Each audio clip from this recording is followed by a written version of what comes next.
All right. So Charlie Moore here with Sustainable You, brought to you by Kush. I have an awesome guest. He's been on our show before. I love working with him. This is Super Max Lerner, New York City Park. And I'm envious of him right now. He's in paradise on a balcony, even though he's in quarantine. So Max, just jump in and tell us a little bit about that. What's going on right now, so people get an idea of what is and why.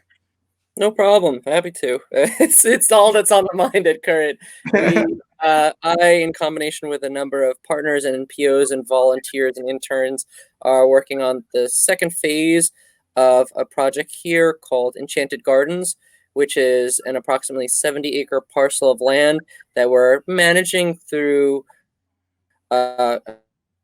amazing collaborative work with a lot of local partners, as well as institutional agencies and universities, and a lot of volunteers. And so I'm out here, especially during these wild times, to really make sure that we still keep this momentum going, much like, and we've talked about it a little bit in past calls, we have a similar program as an opportunity to extend the horizons for people that intern through our primary organization through parks.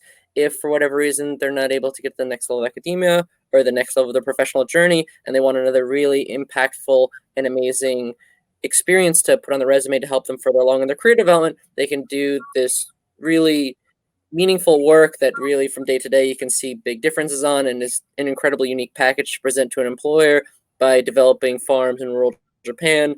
In a similar way, we now have a project that's a little bit of a lighter lift to take them to Hawaii, just as meaningful, just as impactful. We have a large parcel of land here that we're developing educational program. We're developing programs for physical therapy and for mental therapy through it. We're developing horticultural preserves and pollinator corridors and all different interesting things. And because it's such a large central plot, it's really easy to activate a lot of pilots, much like the interns at NYC Parks are perpetually activating pilots. This is like a large test ground that they can control and coordinate ongoing research in. And I'm out here now also being very mindful of the COVID guidelines and learning more about how New York City can get a really solid takeaway from Hawaii's really phenomenal implementation of COVID guidelines. Of course, no one's going to try to sugarcoat that it's fun being in quarantine, pseudo house arrest for 2 weeks, but we're getting a lot of work done. We're meeting with you. We're meeting with lots of wonderful partners. We're chatting it up. We're getting a lot of institutional paperwork done, and then we go out to the site. But it's interesting. I mean, they've really done a great job here in Hawaii of effectively implementing COVID guidelines that clearly work. They've had hardly over 1,000 cases total over this whole time, whereas New York is over 400,000 cases. It's really like night and day statistics, and because they take it seriously here, and we've been visited by attorney general people. You have to check in on an app. You have to fill out your paperwork at the airport. You have to fill out a lot of waivers. You have to be registered. You have random calls. You have phone tracking. It's really no joke stuff.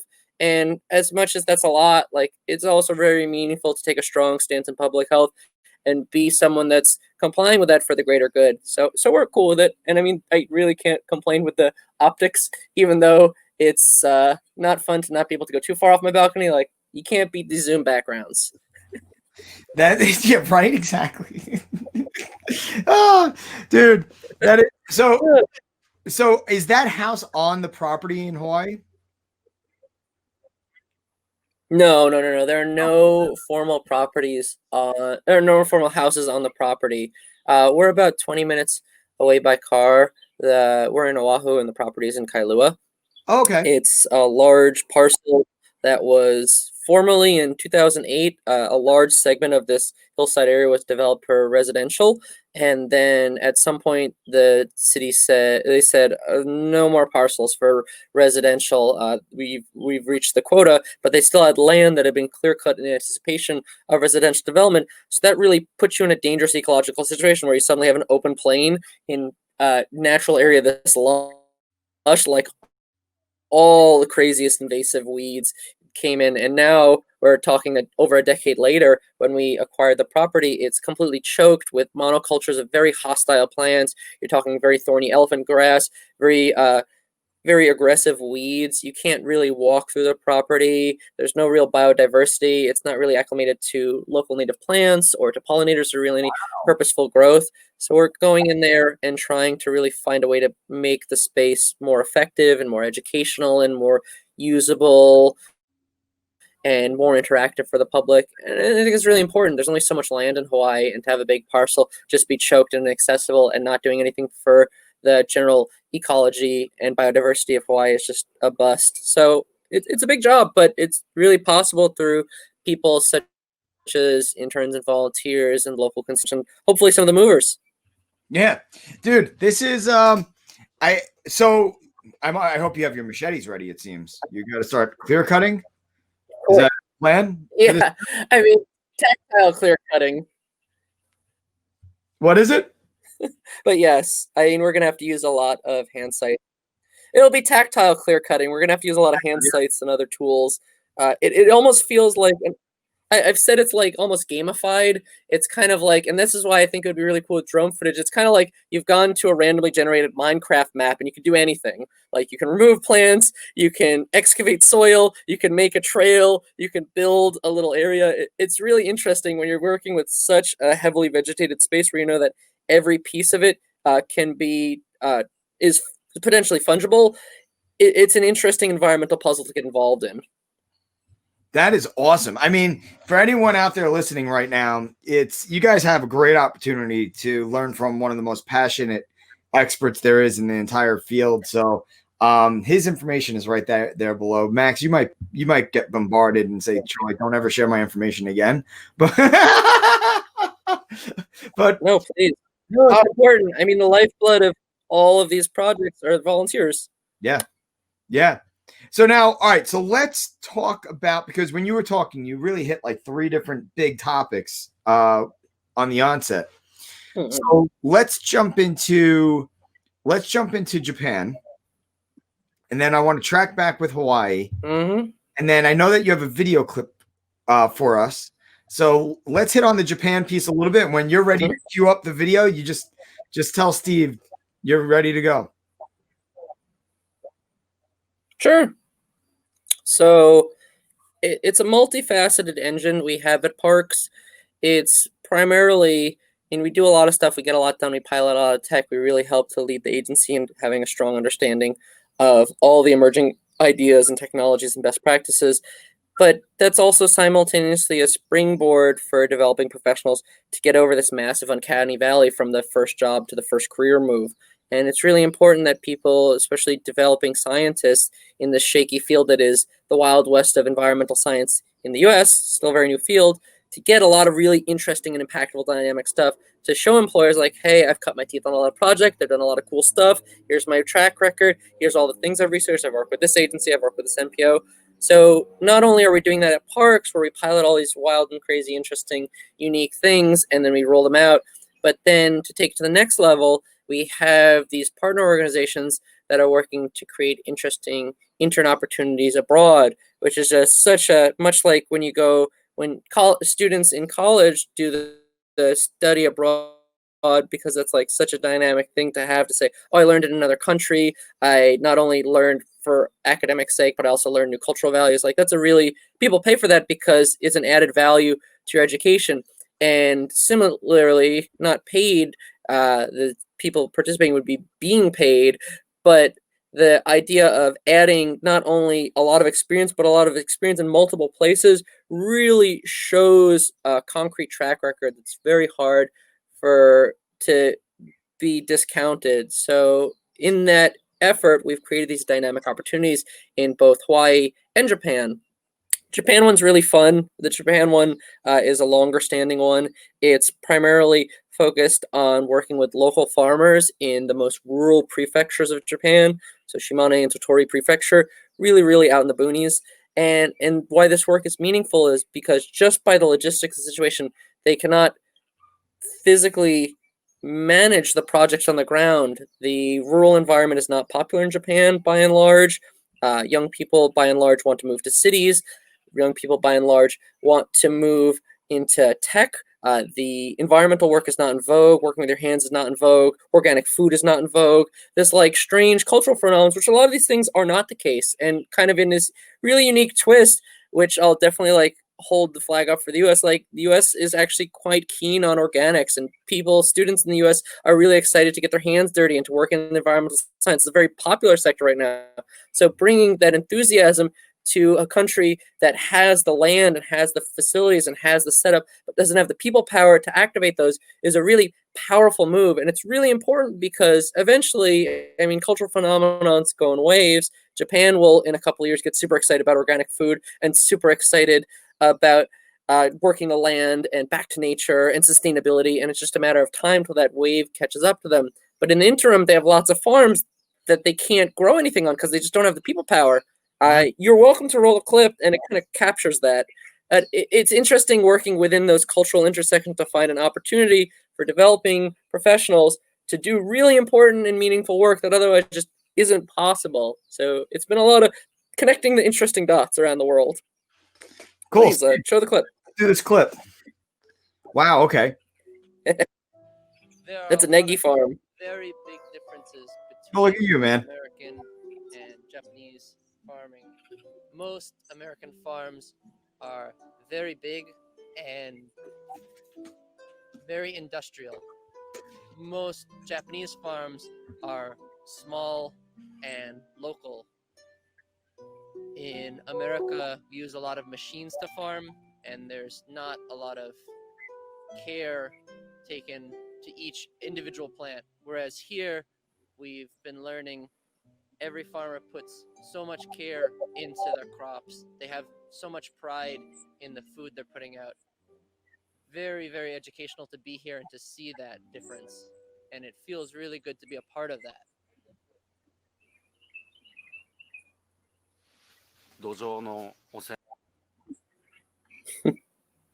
That was one of the rare organic farms in Japan that were filmed. There are only 500 people in all of Japan doing organic farming, and it's not one person to a farm, so there's barely any. It's the fight for each percent.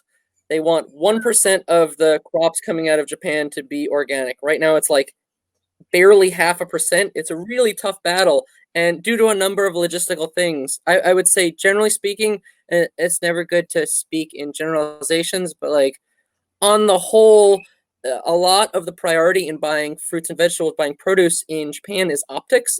There's a big part of the value of fruits and vegetables in Japan that's based on what it looks like. And by the nature of the beast, when you're growing organic food, it's usually incredibly delicious and incredibly nutritious, but the optics can kind of be a grab bag. If you're not using any insecticides, herbicides, pesticides, fungicides, any of that, your tomato could look kind of funky. It could be humongous. It could be kind of lopsided.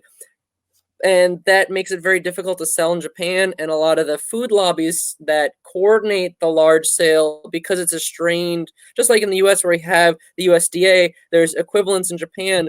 And for the sake of making sure that crops can be subsidized and that farmers can actually manage to even stay alive at all, there's large bulk buying. And they have very strict guidelines of what the crops have to look like to match those guidelines. So organic crops just kind of go right out the window. It's like, this doesn't look like the guidelines, so we can't buy this. So vis-a-vis organic farming really isn't that feasible, except on very small local levels when you're not selling through bulk buyers, but then you're not selling to grocery stores, you're not selling to big box stores. So it's a challenging equation, and it's really powerful to get people who are motivated to do something that otherwise is superhuman by the local standards and make it possible. It takes a lot of people power.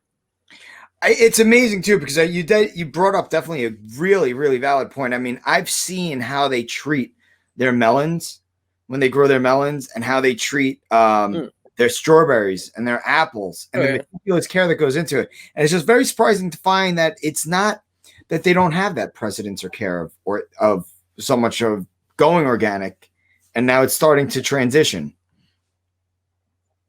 I like the micro farm. I mean, it's way. I like the micro farm. You know, I think you could. I think you do. I wish. Yeah. This country had more micro farm. You know, that was very localized. I mean, on the reverse side of it, I'm sure that that wave is starting to catch on. Like, a lot of people are getting frustrated living in cities, and especially now when we add global health pandemics into the mix, people are very keen on the idea of living more rural. I think there's going to be people that are excited to go more back to the land and live more sustainable lives. And with that comes the virtues of organic farming and producing food for yourself. And it all levels out in the end. Like, I don't mean to cast any generalizations and say like, oh, the US is bad, or oh, the Japan's bad at farming, but it's these intersections during these intermediary periods in which one might be lagging or one might have an excess of resources. And there's a lot of really great ways to meet in the middle on that. And that's kind of like what we're doing in Hawaii as well. Hawaii, right now, for example, we're on our second round of pilots. We did the first round of pilots in February, March of this year, and we connected with the local botanical gardens. And what we found out is, much like the New York Parks Department, the New York Parks Department doesn't just control parks, we also control all the community gardens. There are over 500 community gardens, and that's really a very important touch point for citizens to get free access, or free except for sweat equity because you grow it yourself, but have land access freely to food. And that's really important to a lot of urban residents. And similarly here, the botanical gardens are like, yes, the botanic gardens are important. And much like New York City parks, like, we have a lot of land and there could never be enough hands to take care of this much land. So we're really keen on volunteers, but they're also chiefly concerned with community gardens.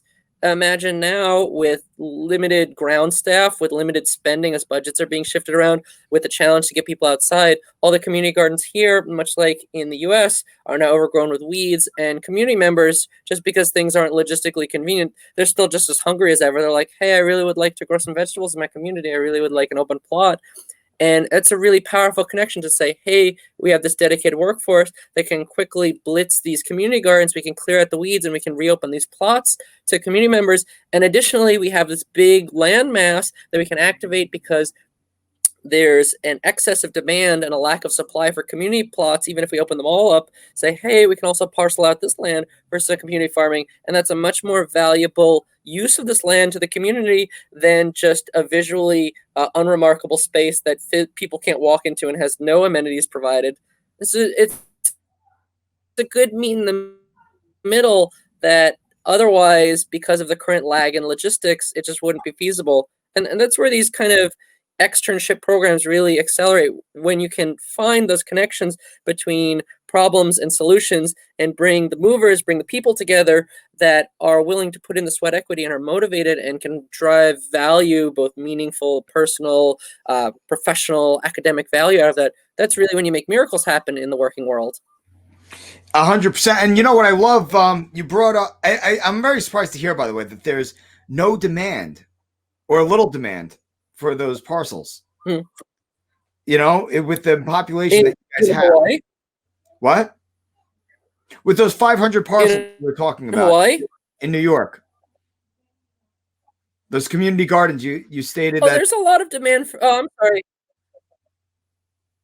I may have misspoken. No, there's a lot of demand for community gardens in New York as well. Apologies. I might have.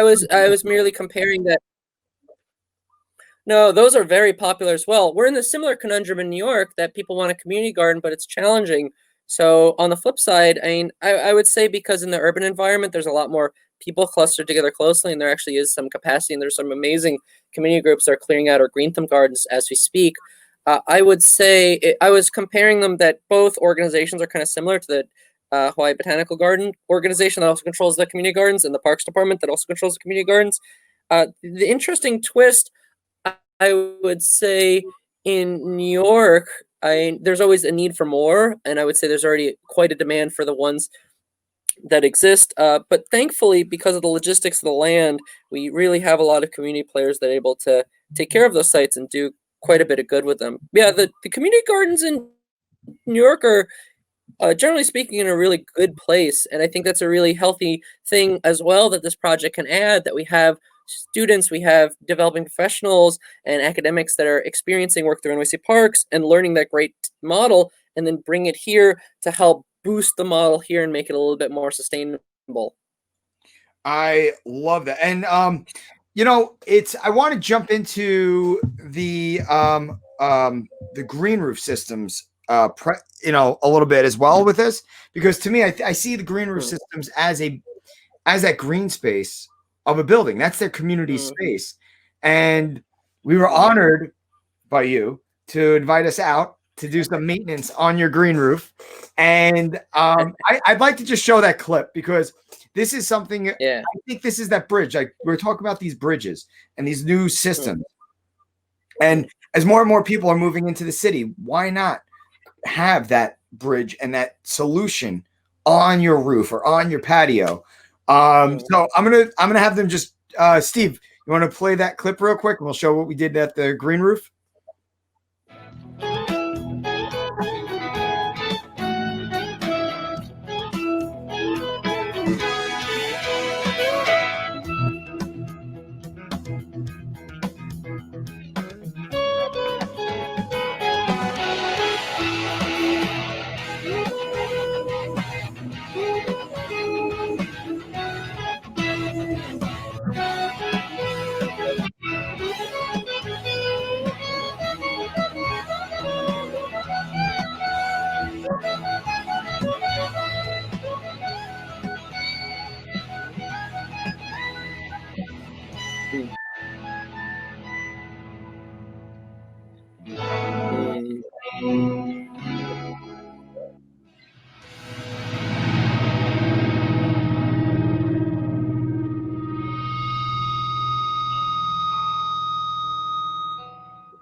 So Max, what was so cool about this is that after we had left, all of us got together and they were like, wow, that's amazing. Didn't know systems like that could exist on a rooftop. And, with the projects that you have going on now with, New York City Parks, in Hawaii, in Japan, you're a global traveler with agriculture and sustainable ground. It's, why I want you here is because it's to bring out this education and bring out the solutions to our audience and let them understand that, there's a lot of moving pieces to this. And there is, yes, there is at the end a particular right way, but that right way has to take time to be found through all of the problem solving. And, as you guys get your machetes out and start chopping up that jungle that you have to walk through, you'll figure out, you may not want to cut that plant because that plant is going to throw some little stingers your way. But so for everyone out there, for everyone out there listening right now, I mean, with all these projects that you have going on, what is your message? What is your message to them, and how? If you were to just come across one person who's passionate at all about sustainability, whether or not they want to pursue it as a career, but just for their own daily lives, what would you leave them with, and how would you tell them to get involved with things? Definitely the way to get involved is to reach out. Please, I absolutely like any and everyone, any questions, anyone who wants to work with me, anyone who wants to communicate about ideas or pitch a project, or you have a thought, or maybe you even want to discuss one of these topics, because these sciences are evolving. They're public sciences. They're not something that, I'm not saying anything that's a divine truth. There's a lot of interpretation. There's a lot of situational variance. So I'm always happy to wax lyrical on any of these topics. I would say to get involved beyond that, and what people can do on like a daily level. And green roofs are a really great example of this. I think really right now how green roofs shine, maybe not in specifically a green roof system per se, but in the format. Normally, and for the Parks Department, we install a lot of green roofs. We install 100,000 square feet of green roofs. We try to max out our buildings whenever possible with green roofs. And normally, in the pursuit of that, you do these big monolithic systems, like you roll out a big system across the roof. But there's also modular systems. There's smaller systems. There's smaller pilot piecemeal systems where you can break out little pieces of it. And right now, especially under COVID restrictions, we're working virtually. We have, my team right now is 50 people teleworking from different places all over the country and all over the globe. It's really powerful that with small scale pilots, you can actually practice a lot of this research at home. I think it's really feasible and something to look into to try like a 1x1 or a 2x2 plot for its food value, for its water retention, for experimental sake. There's a lot of real viable research that, like, I don't mean to pose false optics. Like, it's great to get out here. It's important to be in the field. But a lot of this stuff can happen in your backyard, in your home. It doesn't take a lot of resources. It doesn't take this grand sweeping effort. A lot of it's mostly brainstorming and trying things out on a small scale before you scale it up. So I don't mean to misrepresent, like, this is something that I just said, all right, I'm going to hop on a plane and I'm going to do this. Like, no, it's multiple levels of piloting, gradual efforts. But the first steps were like tiny things, like having small meetings, trying small plantings, seeing what takes and what doesn't in closed environments. So if you need materials, or if you need ideas, or you want to pitch something, or maybe you want to identify a local community partner that might be able to provide that stuff in your house, or maybe you think, oh, maybe I have some pots and pans and things in my cupboard, and I can get a little soil from here, and I want to try this plant and see what works. Like, there's a lot of, I don't know, you want to call it like kitchen sink science. That's what I started on when I was very, very young, and that's not unvaluable science. That's just science using what facilities you have. The only thing we're really lacking right now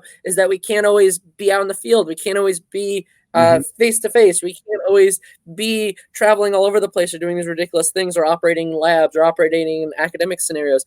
But our brains are still there. The capacity for greatness is still there. It'll take a lot more clever steps, but you can still model a lot of the things you want to learn and practice at home. So I definitely implore you to think how you might be able to boil down your ideas and your work, not let this time pass you by. It's really important for your mental health, and also for your development and for saving the world. You have to keep moving forward. You can't just say, all right, well, there are a lot of challenges right now, so I better just pause and wait it out. Like, that's not effective nor healthy. You have to adapt, of course, and part of that is adapting your professional work, adapting your approaches to saving the environment. Say, under these current scenarios, under these current challenges, what are the solutions to these problems?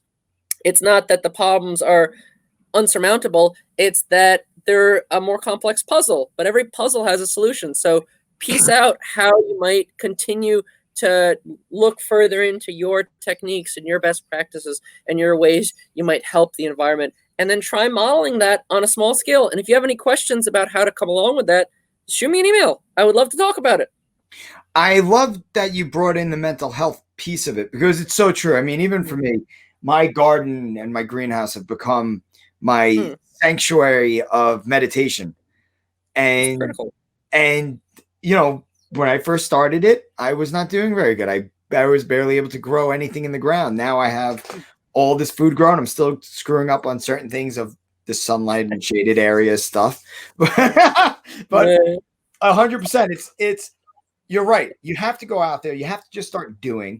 I always tell everyone, buy a pot and buy 1 pack of seeds.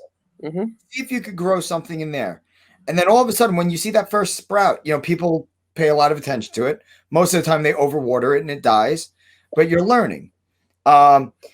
It's the same thing. It's with sustainability, especially in green space. And it's, you know, just this morning, you'd love this, Max. You would love this because you were with us during the whole beach cleanup. Okay. I have a beach next door to my house. Both events were so great. That was fun, right? I have a little clip for that too. We may show it after this. Oh my God, they're both so fun. Thank you again for coordinating. Dude, thank you. We're gonna be doing a ton of these things together, man. Max, me and you are going to our graves building shit. Well, I guess that's gonna get cut out now. But so next door to me on the beach, there were these three young girls, high school age girls, cleaning up garbage on the beach, just for whatever reason. So I'm looking at them.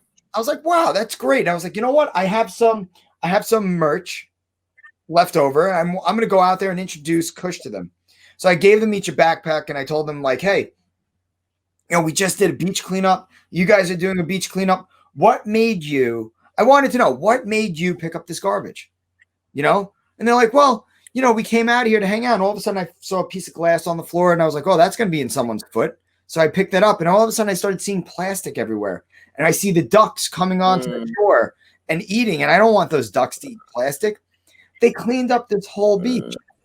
And I was like, this is phenomenal. Nice. That's what it's all about. And it's that perception to people that I think that's the biggest thing personally is, with what you're doing, educating people on building pilots, testing towards solutions, and getting that education out there to give the public access area.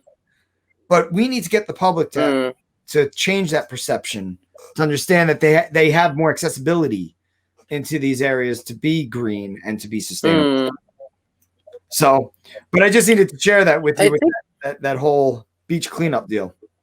A piece of it that I think is really a strong catalyst of it, why, for example, the beach cleanup was compelling to these 3 people you met that otherwise had no monetized or real, they weren't even expecting to have an incentive to, they were just going to go to the beach, or like why it feels inherently good to like grow a plant. I think there's a big piece of it is having this tangible change when you can really measure and see like, oh, I did something and it had a really impact. It has made a tangible difference.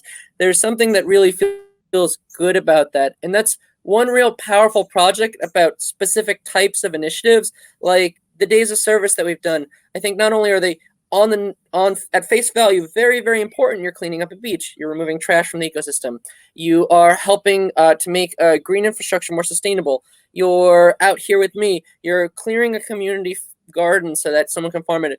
The A to B, the transition is so visceral, it's so apparent that you have made a very stark impact that has enabled something to occur, that has enabled something new to blossom, that you have tangibly changed the world for the better. The very powerful motivating force. And when you can activate that in projects, it doesn't work for every project. Like climate science, for example, is incredibly important, but you might do something to research climate change and you wouldn't see a tangible result the next day. And that shouldn't be something to discourage people. But when you activate this element of smaller pieces of the puzzle, smaller pieces that impact climate change, that impact global water pollution, that impact global health, that impact global mental optics, mental stability, impact people's day-to-day lives. When you can weaponize almost the fact that the work you're doing is tangible and feels real, and you can see that, oh, I sweated it out with all these people in the field and it was worth it because now this thing looks beautiful, or now these people are smiling, or now this group I've taught learned something, that really helps bridge that gap. And it almost doesn't matter how much the work is because it feels so inherently right that you did something that mattered and made a change. And it's really powerful. I think a lot of people, if we're going to go back to like mental health and well-being, I think a very big challenge, especially now, is people feel very powerless. People say we're under COVID and we have to quarantine and people are being furloughed and things are in a lot of trouble and people feel inherently powerless in this scenario. And rightly so, it's very scary.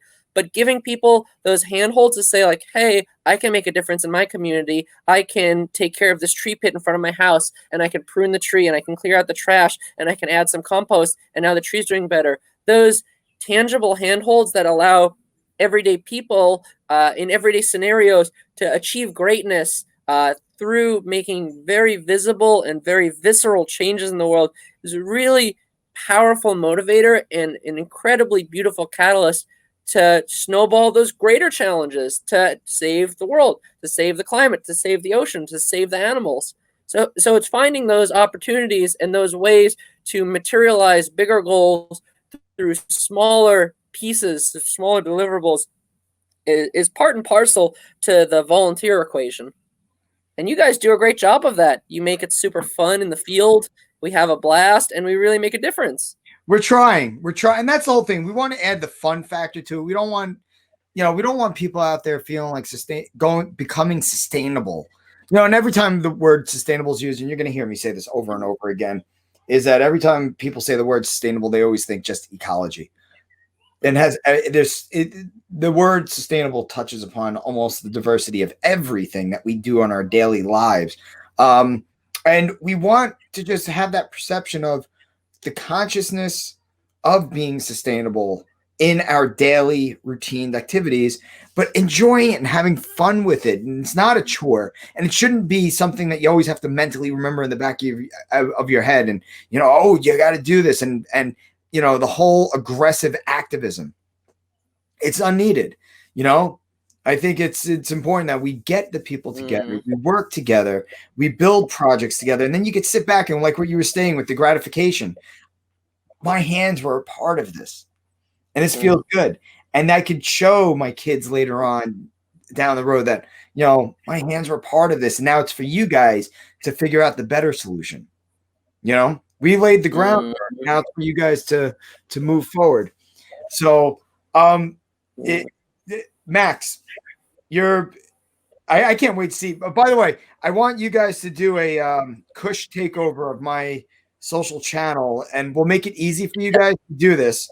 So while you're in Hawaii, and when you finally get off that balcony and you can spread your wings and fly the 20 minutes away, take some videos, take some photos, get it over to us. Let us tell your story. Let us blast it there. And I want to see what you guys are doing, and we will make it out there. We will make it to Hawaii. Not during quarantine. My wife would kill me if I was to quarantine in a mansion in Hawaii for 2 weeks while she's not there. It's a big pill to swallow. There's no getting around it, but it is important. Everybody loved a pill, buddy. Being in the middle of Hawaii. Oh, I can't leave my balcony in paradise. Oh no. Don't rub it in that way, man. Well, I would love to, when things are a little bit more calm on the quarantine side, to sponsor some movers or some other volunteers as they're interested, who have the gumption, who are excited to really see tangible change from their work, to come out here and assist us. That it's really important, much like NYC Parks work, the work out here too. And this is kind of like something that gets glazed over. People think like, oh, there's a public park, it must be this robust functioning thing. It's like, no, a lot of public initiatives are really only possible because of dedicated NPOs and friends of groups and conservation groups and volunteer alliances and Boys and Girl Scouts and all different groups that help take care of these big projects. When you're taking care of an environment, that's like one of the most complicated things you could possibly imagine.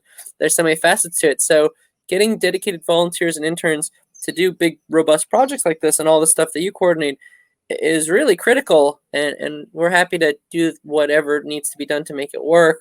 And I think we've really found some interesting intersections where the ways to make it work, the ways that it's worth it, is that the work is very meaningful, it's very impactful, it has a great ripple to the local communities that you're serving, and it has a really big oomph factor for when you take that back home and say, check out this thing I did. It felt really good. It meant a lot to me. I know all these people I helped. Here's pictures. Here's video. Here's the ecological value. Here's the academic value. Here's the global value. Here's the food value. It's a really robust thing to be involved in. And I'm just so thankful that there are so many people that are willing to heed this call with us and work on these sort of projects. It's really amazing, like the human spirit, seeing it come out through work such as this. I know you experience this every day when you're working with volunteers and interns and students. Like when you put the call out there, just like those 3 people you saw on the beach, like when there's the call to like say, oh wow, I can make a difference, I can go out there and I can do a thing, and it's really powerful, and it's going to make the world a better place because I put my effort into it. A lot of people are really excited to do that, and it's always such a beautiful reminder that like the human engine is compelled to do good. When they see this amazing opportunities framed out to them to do good, they will almost inevitably do it, and that's the miracle of life right there. Yeah, man, exactly. So where's your whole crew now? Where are they? Are they hiding on you in the house, or they're inside? We're all working on East Coast time. Yeah, as much as this is beautiful, we're all working our patoots off. We're on East Coast time, so we're working 6 hours earlier than we would normally, getting up. So we start at 3 a.m. Wow. We're taking calls. We're working with the interns. We have all our interns doing trainings. We're doing Zoom calls. We're writing up reports. We're working with local constituents. It's a busy machine here. It's like a nice little work hub. It's not all fun and games, but the background, like I was saying before the call, like you can't beat the Zoom backgrounds. I know, man. I see these beautiful flowers behind you. I hear some crazy birds, and yeah, it's pretty amazing, just the passive nature in spaces like this. And you get this too, and this is why I'm confident that eventually people will get really excited about rural Japan, because it doesn't look exactly like this, but there's like beautiful just passive nature in rural Japan that you don't see in the main cities. That's what's cool. I think that the Hawaii to Japan piece of this is, what you're doing is really awesome, because, what I'm trying to convey through Kush is getting the collective of people together, of keeping us sustainably healthy and disconnecting from the distractions of the technological devices, still utilize, but utilize as a tool rather than vicariously living through other people's lives through these little devices and getting them into nature. And all of a sudden, what's amazing is during COVID, I've become a professional recluse, and it's very addicting, and I enjoy it. And when my best friend is the deer that comes into my yard every day to greet me, or the groundhog, it's something just so magical and beautiful about just being one with nature. And that's the message that we want to bring out to people, and that's why we're working on our land project. The procurement of the land and getting the members to come and have that access to this vast, pristine, untouched land and be a part of that land and live on the land. And now let's think of solutions that we could do together for society. So, so Max, I want to thank you so much for joining me today. It was awesome. As always. My pleasure. Joe, send pictures to make us really jealous. I'm sure you will. I'll gladly share any academic resources otherwise. How far are you from the coast, by the way? I can. No, you can't see it over there. I could probably walk there in 5 minutes if I was allowed to walk 5 minutes. That is awesome. That is awesome. You intentionally did not put the coast in your background because you didn't want to make us super good. I could spin the chair around. I'll take some pictures for you. So Max, is there anything you want to leave everyone off with? Any other topics you want to hit? I know this is really an open chat, but that's how I like talking to you. Everything just... Well, I love it. Interesting stuff always percolates out of our brains when we chat like this. I think it's a really powerful thing. And I think that says a lot to the spirit of environmental science. That's a good takeaway, if any. I think to our earlier points and to the spirit of making sure you stay involved in your communities and in the grander environment, which by all right is yours. The environment is all of ours. It's not in agencies. It's not an organization. It's not a person. The world is owned by the people. We have both a privilege and a responsibility to take care of the environments that we're currently occupying. Be empowered by that. Take charge of taking care of your environments for the better. Put in the sweat and equity to make those differences that you want to see in your communities. It's very powerful. It's very important. It's very empowering. It's very healthy for you and for the planet. And there's a lot of ways to get to that point. Sometimes they're not always as obvious as others. Sometimes it's not as obvious as I see trash on the beach. I should pick that up because a turtle might eat that if I don't. Sometimes it's a lot more nuanced. Sometimes it's a lot more scientific. Sometimes it's a lot more elaborate. Sometimes you have to travel somewhere strange. Sometimes you have to work with a group that maybe you don't know. But it's important to find that A to B to connection. And they're out there. So feel free to reach out to me. Feel free to reach out to Charlie. Feel free to ask people in your community questions, because at the end of the day, everyone wants to see the environment in a better state. No one's going to say, oh, we don't want to help you do this project. You're motivated to help the world. We're not going to empower that. It's a powerful and organic part of the human spirit that you want to improve the world around you, and activate that, optimize on that feeling that you have to like, oh, I don't want to just sit here in a funk. Like, I want to be productive. I want to make the space around me better.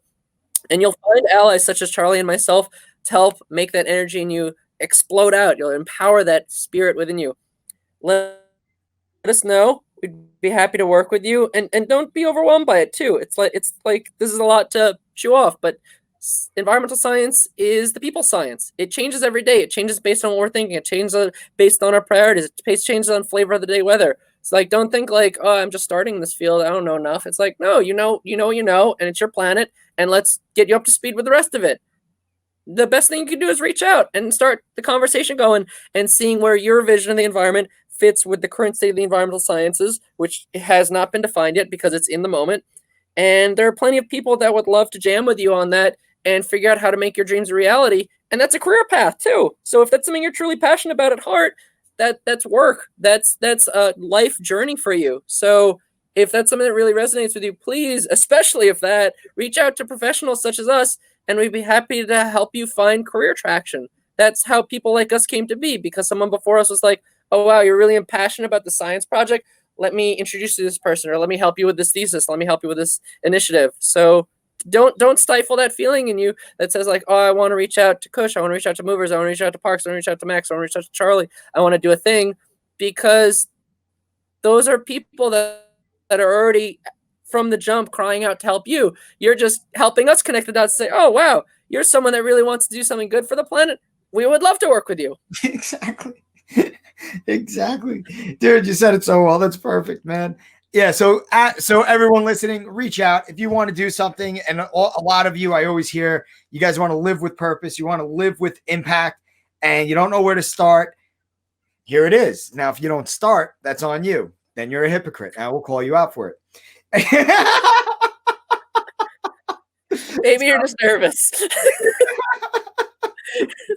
All right. So everyone, you have everyone the contact information here. Visit cushware.net, sign up to our newsletter, join the Kush movement. Our newsletters will be going out and providing information on events that we're doing, ways to get involved with us. So it's a cool newsletter just to proactively just get the collective of everyone together. Max, I want to thank you so much. I want to see a kick-ass sunset photo from you that you're going to text to me tonight. And have a great, when are you getting back, by the way? I'll be back August 1st. So we can follow up then, but I'm sure I'll send you a bunch of media before then. I will also say that all the plants were cutting out from the jungle, because it's just clicked with me, like, not going to waste. We found a local mushroom farm, so that'll be nice organic material to feed that. It's the only on-island mushroom farm. It's all full circle. That's awesome. Got to close out all the Well, all right, Max, I'll pardon you adieu and have a great evening. And dude, thank you so much for joining us. I know you're busy as hell. Really meant a lot for me. And again, you're making me jealous. So we'll I'll get out to Hawaii. Very soon, I hope. Always a pleasure. Thank you again, as always, for having me. I hope to be here many more times. And hopefully you'll be on the side of the Zoom call soon. Yes. Cool. All right. Take it easy, man. Thank you. You too. Bye-bye.